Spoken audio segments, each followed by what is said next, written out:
मंडळी नमस्कार, मी सुभाष सुतार. लोकसंवादमध्ये आपलं सगळ्यांचं स्वागत. मंडळी, राष्ट्रवादी काँग्रेस पक्षाच्या नेत्या आणि महिला आयोगाच्या अध्यक्षा रुपालीताई चाकणकर यांनी आपल्या पदाचा अखेर राजीनामा दिला. तथाकथित भोंदूबाबा कॅप्टन अशोक खरातच्या प्रकरणामध्ये त्यांना राजीनामा द्यावा लागलेला आहे. खरं म्हणजे राष्ट्रवादी काँग्रेस पक्षाच्या वरिष्ठ नेत्यांकडून त्यांची पाठराखण न करता त्यांना तातडीने राजीनामा द्या असे आदेश द्यायला हवे होते, परंतु तसं काही झालं नाही आणि अखेर महाराष्ट्राच्या मुख्यमंत्र्यांना या प्रकरणाची दखल घ्यावी लागली आणि स्वतः देवाभाऊंनी राष्ट्रवादी काँग्रेस पक्षाच्या वरिष्ठ नेत्यांना रुपालीताई चाकणकर यांना राजीनामा द्यायला भाग पाडलेला आहे. आणि मुख्यमंत्री कार्यालयाकडून तसे आदेश गेले आणि मग रुपालीताई चाकणकर यांना स्वेच्छेने राजीनामा देते असं पालुपद त्यांना लावावं लागलं. तसं पत्र त्यांनी पक्षाच्या वरिष्ठ नेत्यांना दिलं. राज्याच्या उपमुख्यमंत्री सुनेत्राताई अजितदादा पवार यांच्याकडे त्यांनी जाऊन आपला राजीनामा दिला. पण 2 दिवसाआधी शिवसेनेचे नेते आणि खासदार संजय राऊत यांनी या प्रकरणामध्ये अगदी थेट भाष्य केलं होतं आणि त्यांनी रुपालीताई चाकणकर यांच्यावर सडकून टीका केली होती. ही बाई मूर्ख आहे. खरं म्हणजे या प्रकरणाचा छडा मुख्यमंत्र्यांनी खोलवर जाऊन लावायला हवा होता किंवा लावावा अशी थेट मागणी संजय राऊत यांनी केली होती. स्वतः संजय राऊत यांना या प्रकरणात अतिशय गंभीर असे मुद्दे समोर येतील किंवा गंभीर अशा काही बाबी, काही नोंदी समोर येतील असा दावा खासदार संजय राऊत यांनी केलेला असताना तथाकथित भोंदूबाबाच्या प्रकरणामध्ये रुपालीताई चाकणकर यांचं नाव आल्यानंतर स्वतः खासदार संजय राऊत यांनी रुपालीताई चाकणकर यांना मूर्खबाई म्हणून संबोधले आणि त्यामुळे या प्रकरणामध्ये अनेक गंभीर बाबी उघडकीस येतील असा दावा स्वतः राऊत यांनी केलेला आहे आणि त्यामुळे या प्रकरणाकडं महाराष्ट्राचं लक्ष लागलेलं आहे. आपण ऐकूया खासदार संजय राऊत नेमकं काय म्हणाले. मूर्ख आहेत त्या आणि खोटं बोलतायत. त्या खोटं बोलतायत. मुळातच त्या पदावर त्यांनी मिनिटभरही राहू नये. त्यांच्यात थोडी जरी नैतिकता शिल्लक असेल तर यात वैयक्तिक आयुष्याचा प्रश्न येतो कुठे? ह्याच्यामध्ये अनेक गोष्टी गेल्या काही काळापासून चर्चेला येत होत्या.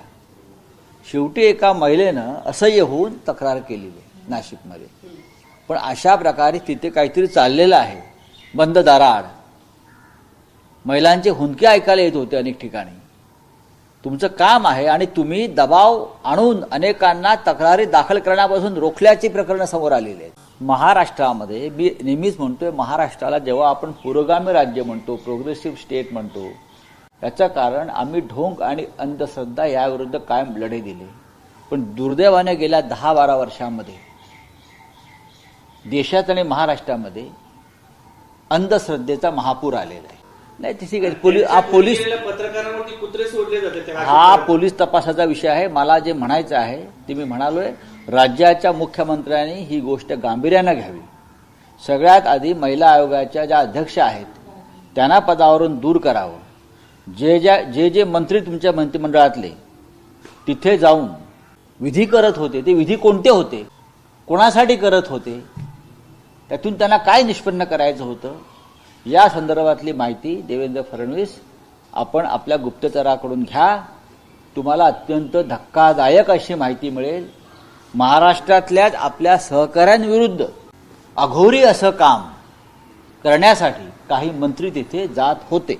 सर, काल तुम्ही एक ट्विट केलं रात्री उशिरा, कहाणी आजची आहे असं म्हणत तुम्ही एक व्हिडिओ राहुल गांधींचा जुना ट्विट केला. रेफरन्स आहे पक्ष सोडणाऱ्या लोकांचा. अर्थ काय घ्यायचा त्या ट्विटचा? त्याच्यामध्ये राहुल गांधींनी फिडेल केस्ट्रोची जी गोष्ट सांगितलेली आहे की सध्या जे पक्ष सोडतायत त्या पक्ष सोडणाऱ्यांची कथा त्याने सांगितलेली आहे. हे सगळ्यांनाच लागू आहे. हे शिवसेनेला सुद्धा लागू आहे.